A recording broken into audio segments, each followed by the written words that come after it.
Hello, friends. It's Greg here. Welcome back to the Blue Feather Ephemera channel. If you've not been here before, welcome. In my weekly videos, I show you what's sold in my eBay store where I sell vintage magazine print advertising. This past week, I had my best week since I started making videos. I sold 28 items for $480.56. We'll take a look at those sales. We also cover a bonus topic, and this week I'm going to show you how I updated my SKU system. Just a few weeks ago, I showed you how you use a SKU or SKU system to keep track of stock in your store. Well, I've made changes, and I'm going to cover that with you in just a little bit. But for right now, let's take a look at those ads.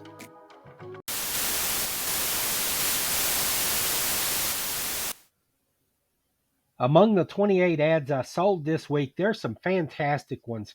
I want to work them all in, so I'm going to dispense here and there with just some of the detail that I might go over. But I'm going to start with four, and these four have something in common.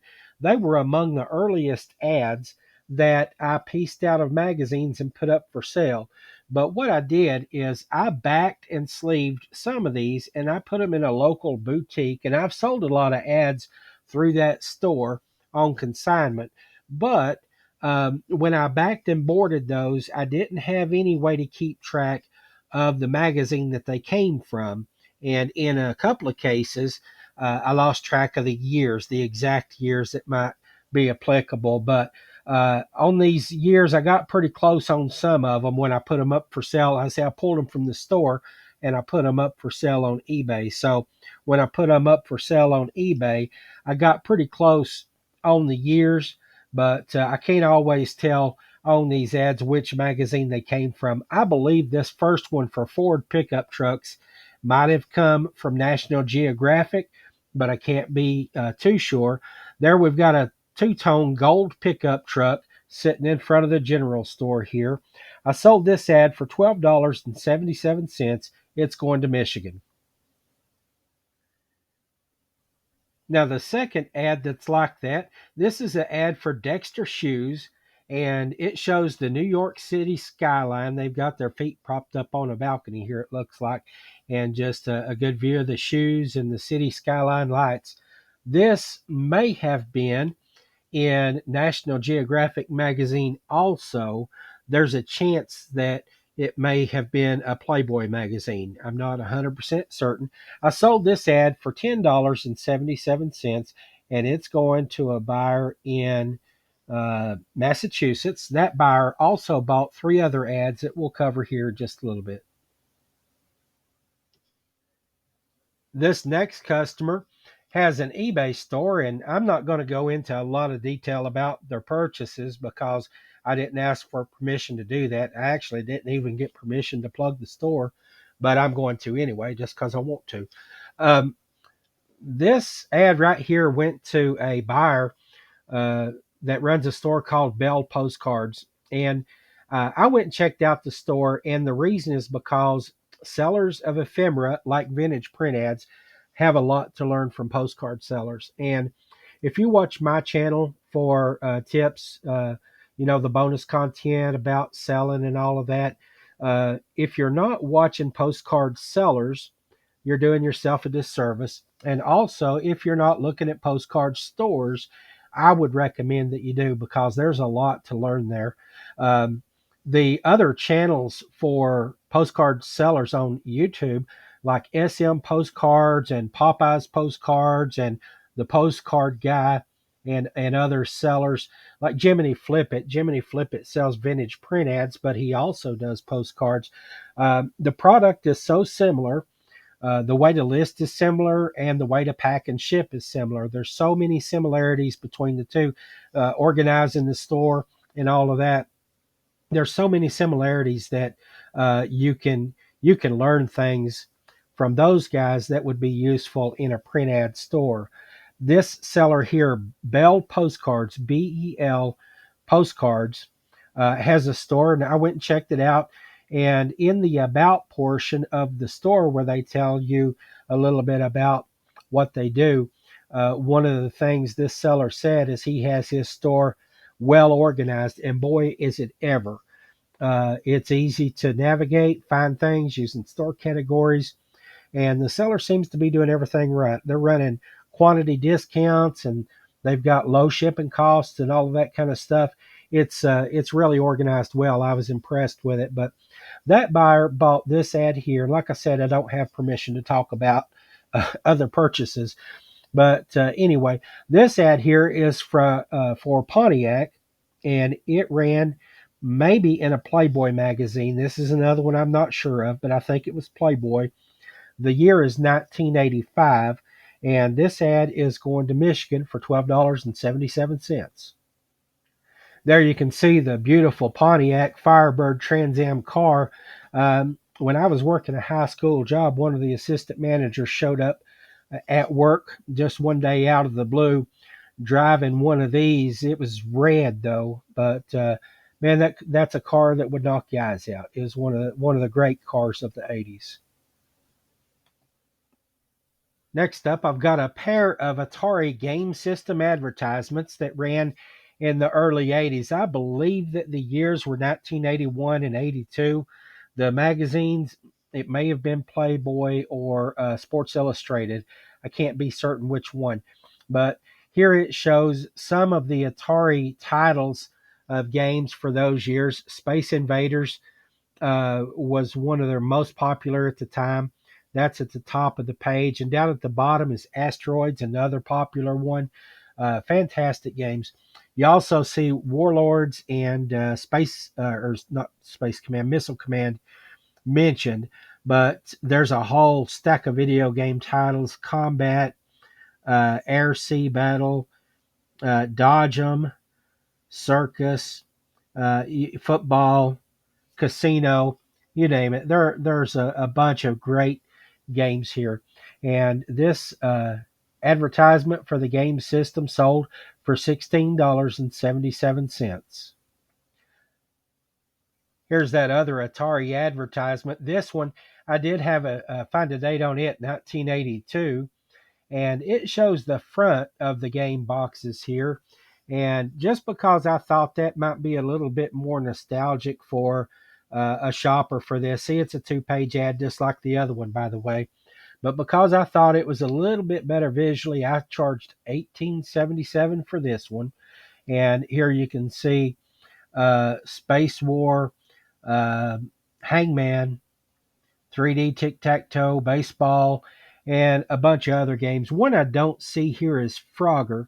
And I remember back when I was a kid, my mother sold Avon. And during the summer of 82, I guess it was, I would have been in about sixth grade.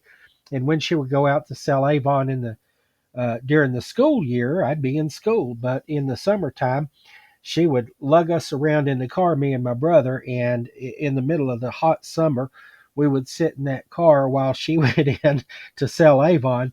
And, you do what you got to do to earn money for your family. And, I didn't like it much then, but I appreciate it so much now. But we had a cousin that lived nearby, and we would pile in the car.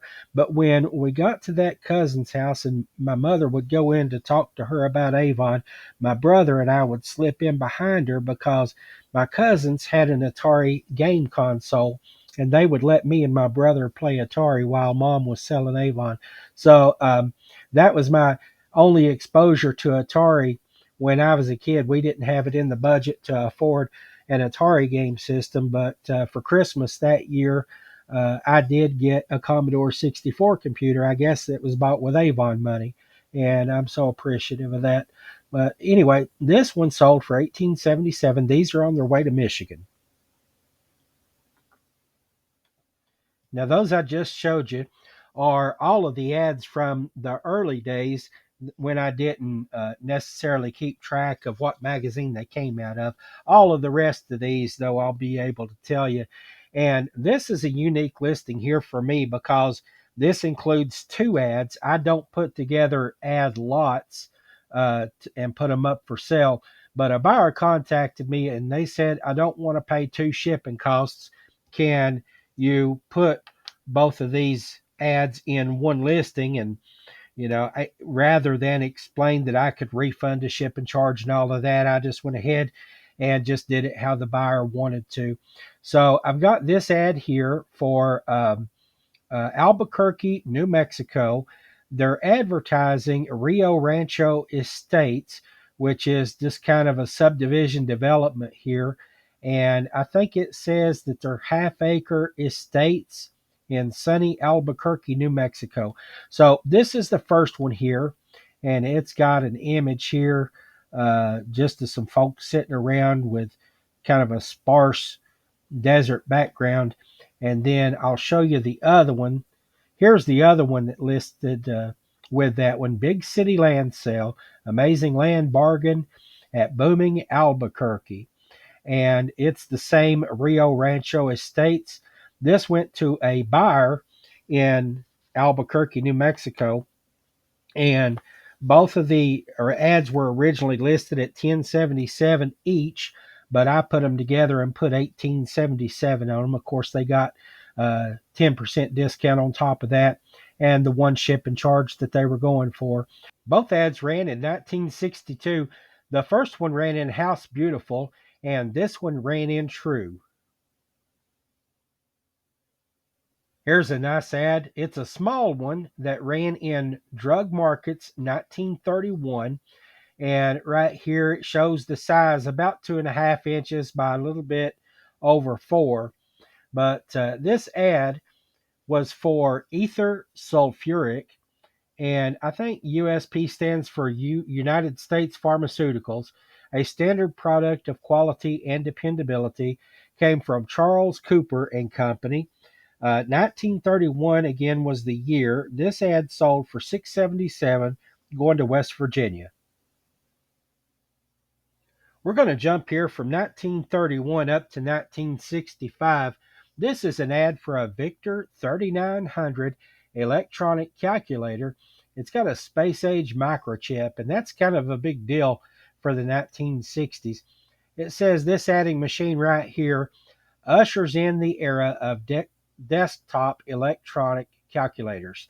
And you can see here it's got the LED display here, and surprisingly few buttons for an adding machine. But that's because it's adding in, solid state electronic microchips instead of adding with mechanical tabulators like the old adding machines that went before it. But a really interesting ad here. This ran in Fortune magazine, and again, 1965. I sold it for $16.77. It's on its way to Mississippi. Here's a neat ad from 1982, and it's for gravity guiding inversion boots. This ran in Penthouse magazine. As you can see on the title here, I've advised the buyer to see the description, and that's where I put the disclaimer that there may be something mature on the back of the page.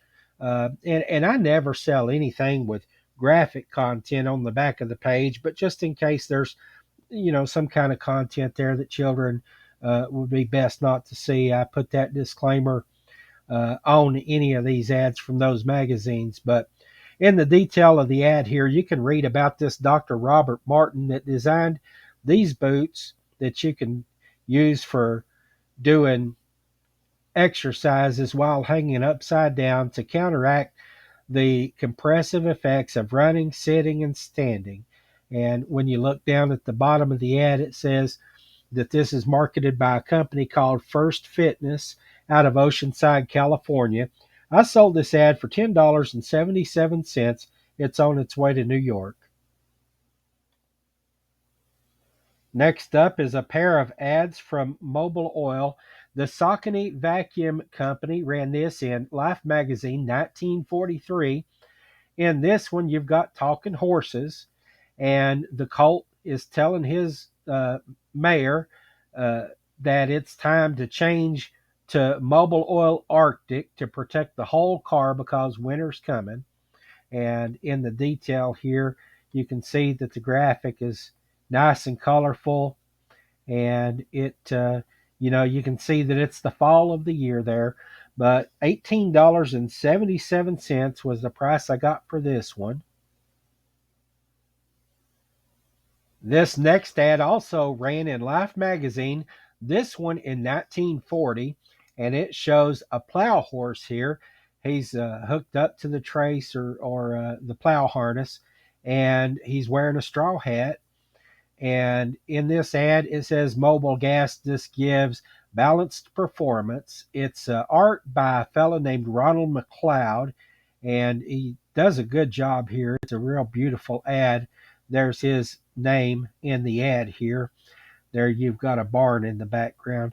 But anyway, just a nice, colorful ad for this popular mobile gas product. This one I sold also for $18.77. These ads are going to Michigan. This advertisement ran in Progressive Farmer Magazine, 1964. This is actually 2 pages inserted, printed front and back, so the ad is 4 pages altogether. But the insert was 8.5 by 11, and the format of that Progressive Farmer magazine during those years was about 10 by 13. So I didn't cut these from pages in the magazine, it was actually glued in. And I had to make a note about that I included for the buyer, because on this page right here, this is the fourth page and this is where it was glued, and you can see here in some of the detail that the adhesive kind of messed with the image there on the very right hand edge. But what this is an insert for is McNair corn seeds, and it's out of Laurinburg, North Carolina. And these farmers here have developed a hybrid that gives good crop yields. In this image right here, it talks about the different variants of that corn and the different performance, yield, and uh, it's got weevil resistance and shuck cover and stalk strength and all of that kind of stuff. So they've bred this corn to have different characteristics, and they've got the different strains here. Uh, you, this is something that you wouldn't think would sell, and yet when I saw that it was kind of like a little, I don't want to say obscure place in Lawrence, North Carolina, but I never had heard of it. So I priced it up a little bit, and it ended up selling for $28.77, and it's going back to North Carolina.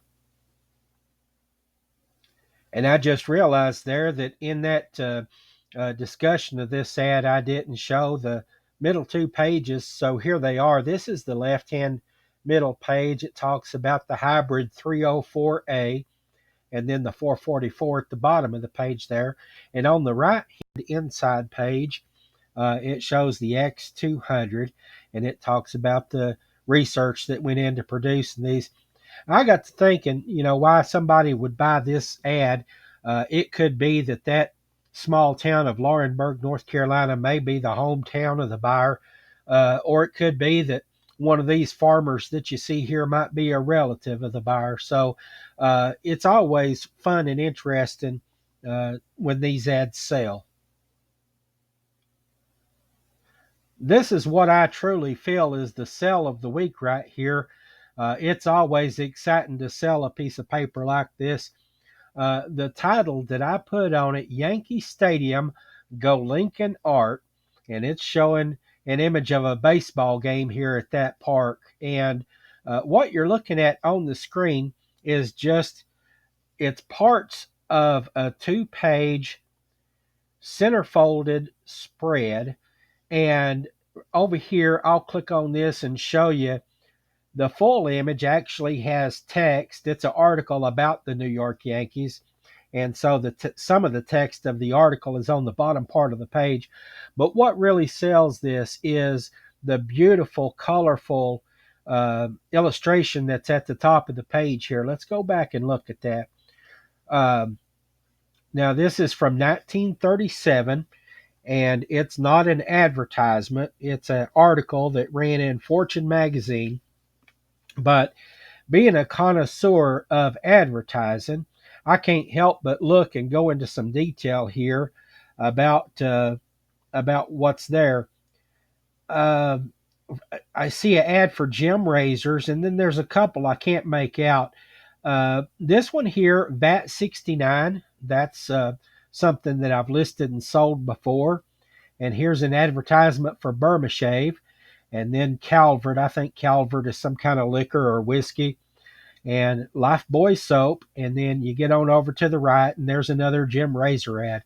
But something else that's interesting, and I didn't even catch this before I sold it, but on the pennant here, it says 1936 World Champions. The New York Yankees won the World Series in 1936. So this is an ad that I put a good price on. I sold this for $54.77, and it's going to Michigan.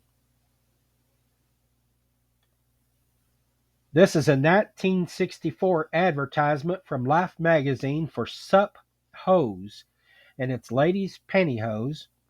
And it says they're pantyhose with the sheerest naked look. And it shows a lady there sitting on an ottoman, and she's wearing pantyhose and fur. And the way this is worded in the title, I want to explain myself here. The words naked lady are in the title, but they're not together. And I don't put stuff in the title of a listing gratuitously.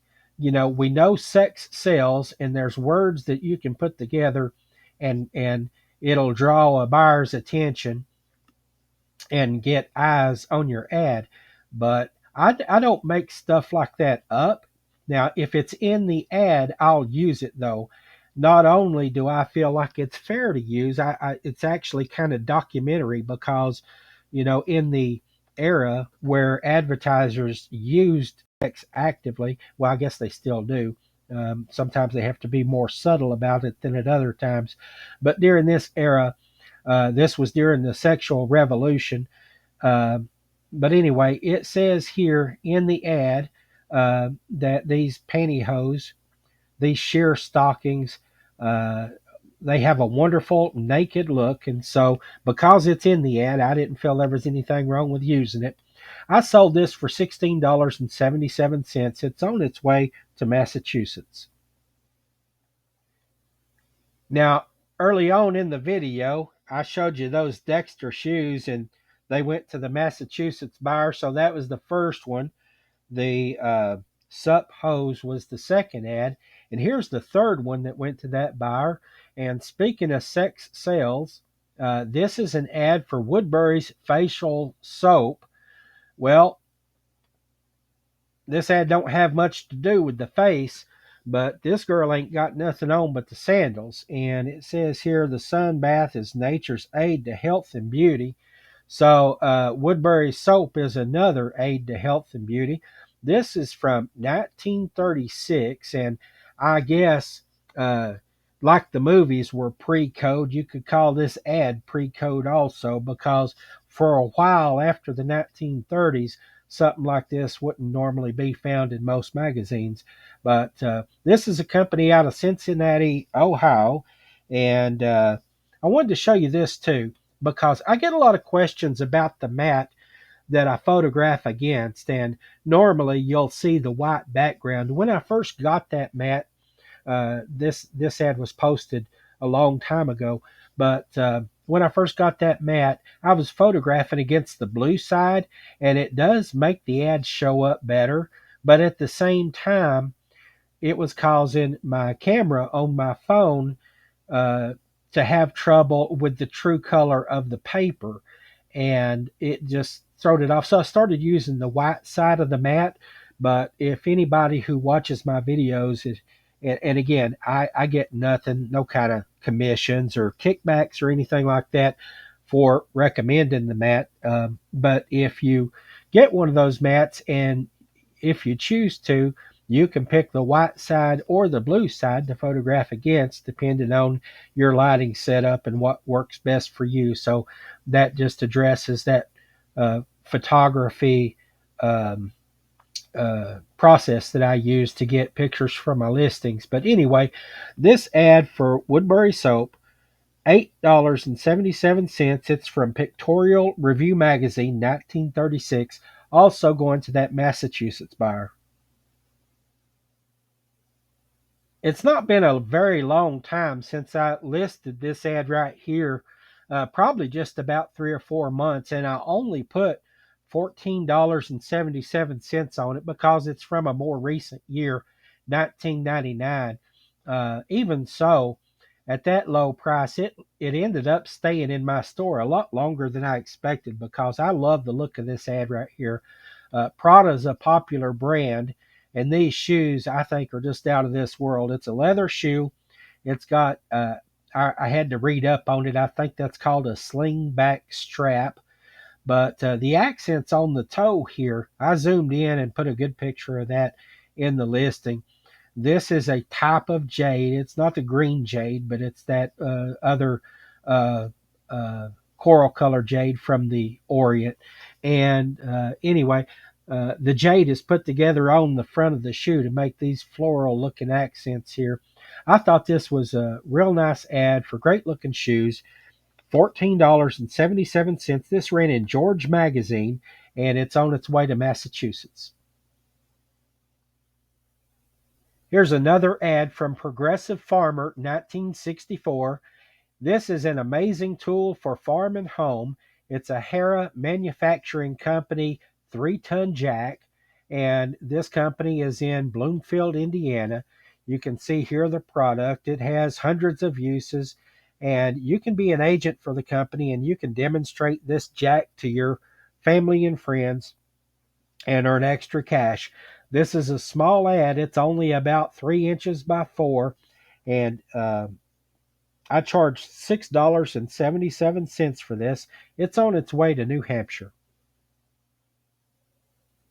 Here's a small advertisement for the Colonial Manufacturing Company, and that company's based in Zeeland, Michigan. This ran in American Home in 1950. In the picture here, you can see their colonial reproduction ladies' desk with a matching chair. And this ad was about 4 inches by about 5 inches, pretty close anyway. And $8.77 sent this ad to Minnesota. This is an ad from Fortune magazine, 1942. It's for the Rex Chain Belt Company, based in Milwaukee, Wisconsin. And this is an ad for their Moto Mixer. It's a concrete truck, and it's delivering concrete to the job site. And the fellow there on the phone is letting somebody know that the first floor just drove in.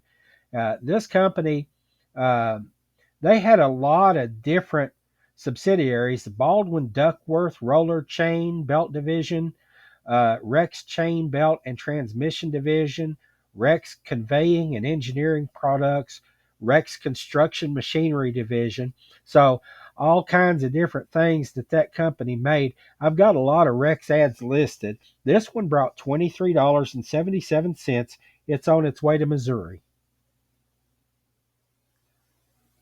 I love showing this ad right here. Like I've said on the channel before, I'm a car guy, and I like, not necessarily the mechanics of cars, but I just love a nice car design. And in Europe, there's a lot of great makes of cars that have interesting design features. In this car right here, this is a Lancia. This shows a couple standing by a two-door estate coupe, I believe is what this is called. But beautiful white car, $14.77. This ran in Classic Magazine, 1979. It's on its way to a repeat customer in Indiana. Next up is a small collection of sports ads. We've got three that are golf related, all going to the same buyer, and it's a repeat customer in New York. The first one is for Spalding Double Dot new golf balls. And this man is pleading to his golf ball. He says, "Don't I treat you nice?"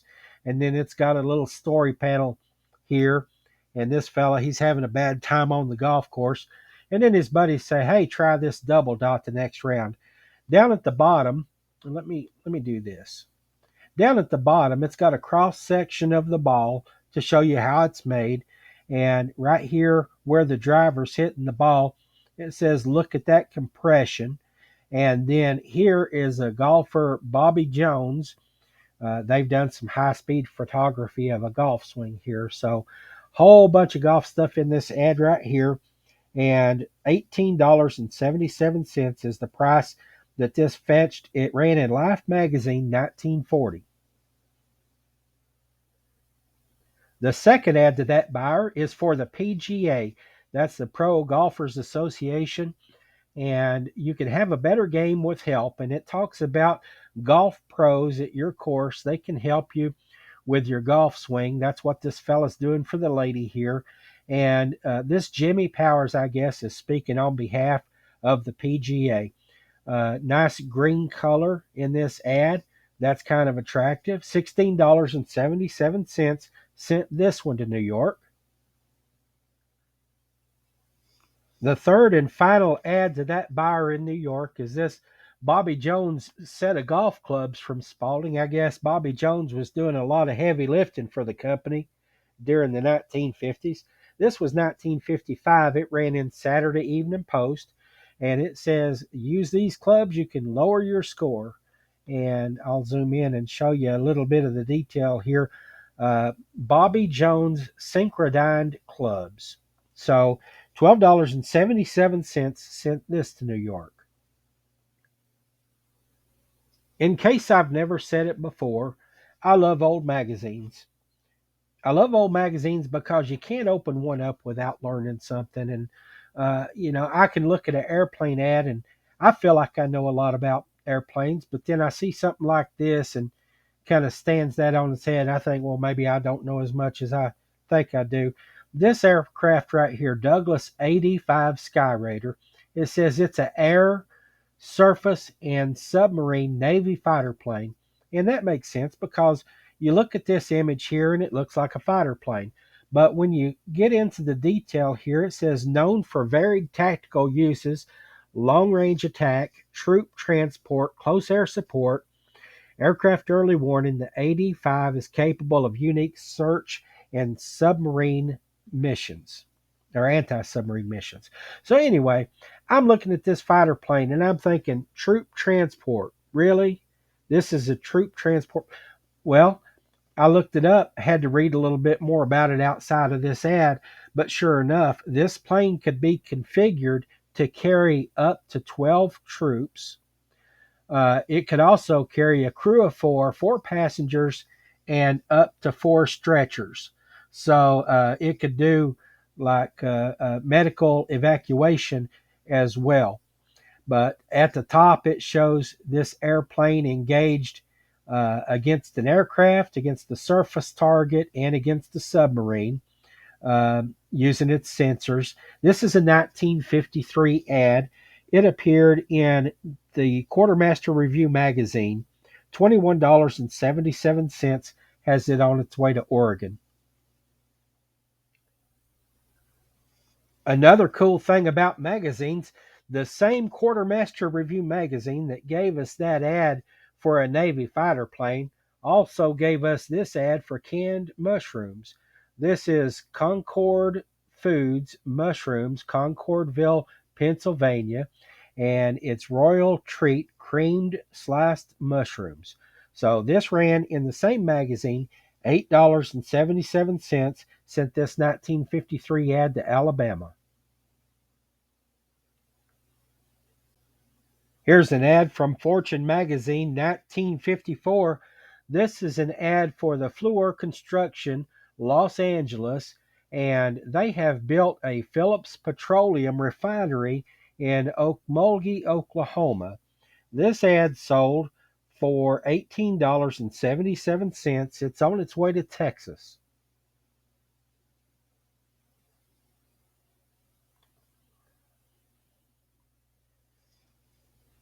Here's a great World War II era advertisement from Fortune magazine, 1942, and it's for the Russell Manufacturing Company. And in the detail of the ad here, you can see here that they talk about their record of service to the country through different wars.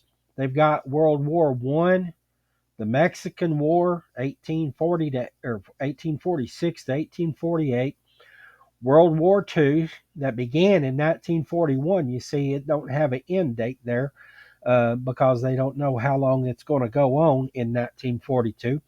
Spanish American War, 1898, and also the Civil War. It shows the products that they make in wartime and peacetime. This company's based in Middletown, Connecticut. This ad sold for $23.77, and it's on its way back to its hometown in Connecticut. Here's another World War II era ad from 1943. This was in the Quartermaster Review, and being directed toward quartermasters, it's talking about quartermasters purchasing these products, the beer, for the post exchange. And in this ad, it shows this lady here. Apparently, her name is Liz, and it says, Blue Ribbon Liz does a whiz of a biz, for the beer that she serves is the finest there is. And I'll just read the rest of it. It says, even though Liz is a marvelous eyeful, she hasn't got time to talk nonsense or trifle, for Lizzie is busy dispensing good cheer, the full flavor blend they call Blue Ribbon beer.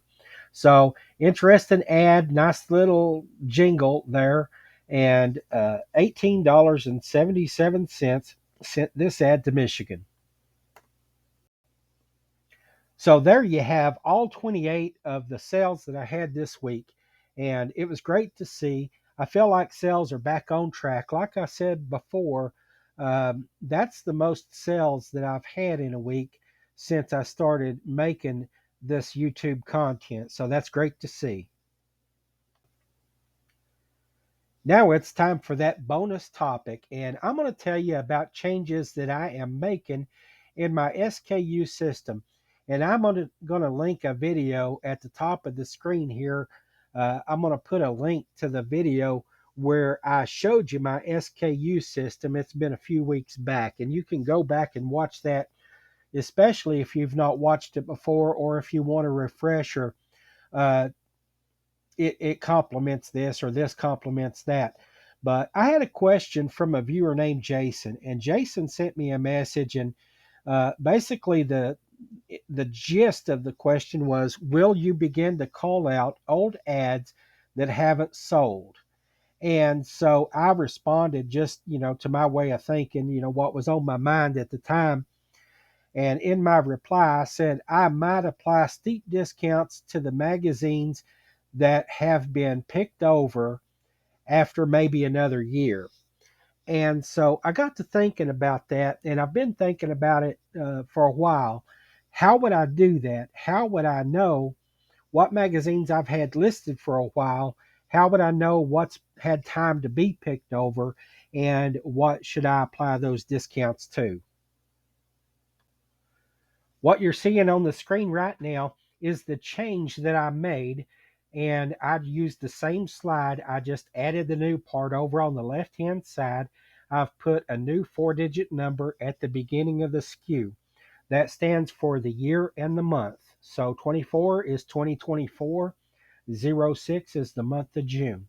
So in this example, this would be if I listed a second Saturday Evening Post from 1966 during the month of June 2024. This is the SKU that would apply. This does not affect my SKU filing or storage in any way. I'm still filing the SKUs by year so that when I sell a SKU that would be 2406 1966 Saturday Evening Post, I'm still opening the bin that the 1966 magazines are housed in, going alphabetically to Saturday Evening Post and pulling that. So I'm not moving anything around physically. I'm just adding a new number in the eBay listing. I'm going to show you how that works once you get to the store. I'm in the store now, but I'm going to change to my listing screen, and I'm going to active listings.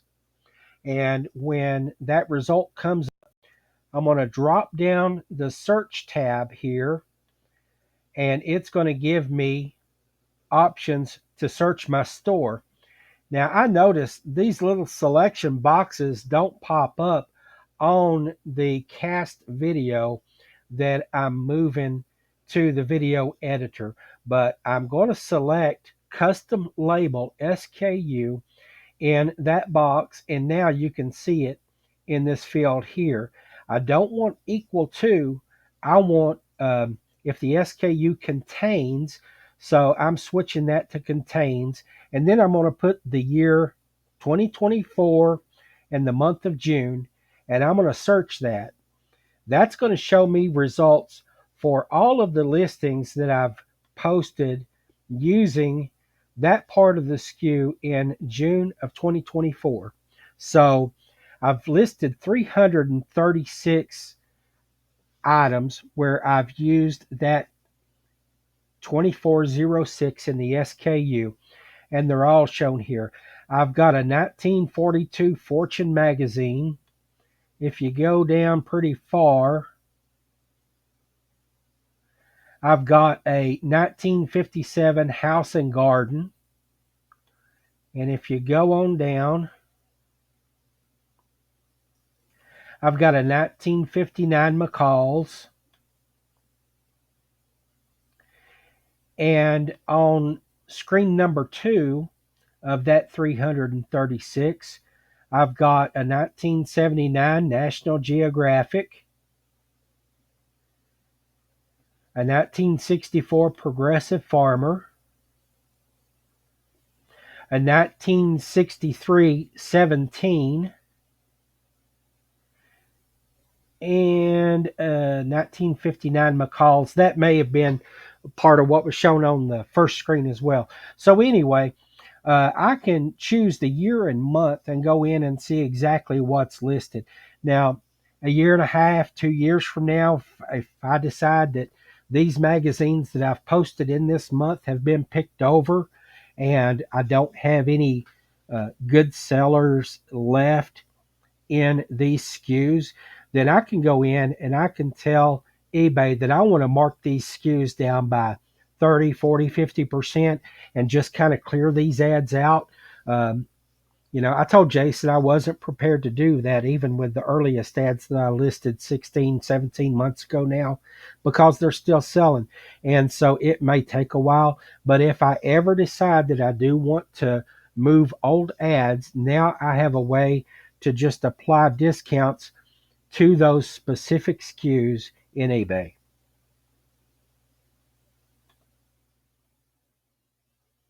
Now, when I was considering whether to make this change, and I was thinking about Jason's question, it occurred to me how it would affect the listings that are already active. And I'm going to go in and right now I'm still on that SKU sort, but I'm going to reset that and just look at all of the ads in my store. And it occurred to me that there's still organization here because when I go back to all of my listings, these SKUs that were already active are going to be sorted according to the year of the magazine publication. So I can count on the first 16 months of magazines still showing up in an organized fashion that I can at least work with them as a whole and then have the sort applied to later listings by month and year. So I think it's going to work out good. So there I've presented the best information that I can about how and why I've made a change to the SKU system that I told you about just a few weeks ago. But I feel like these changes are going to pay off in the long run. And I hope there's information there that can be a help to you. Now, as we always do, let's take a look at that wrap up screen. The summary here shows that I sold 28 ads for $480.56. I did not sell any ads to a buyer that had the same surname as a company or a person mentioned in the ad, but I did sell 2 ads back to their home cities where the company was located. Didn't have any global shipping program sales again this week, but I did have 2 repeat customers, and they combined for 4 ads purchased. And also, I had 3 quantity buyers that purchased a total of 13 ads between them. So that was an excellent statistic for the week. I thank you for watching, and I hope to see you again next week.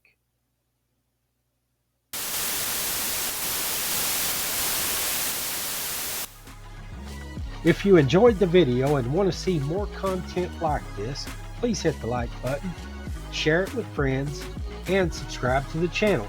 Also, leave a comment. I'd love to hear from you. Until next time.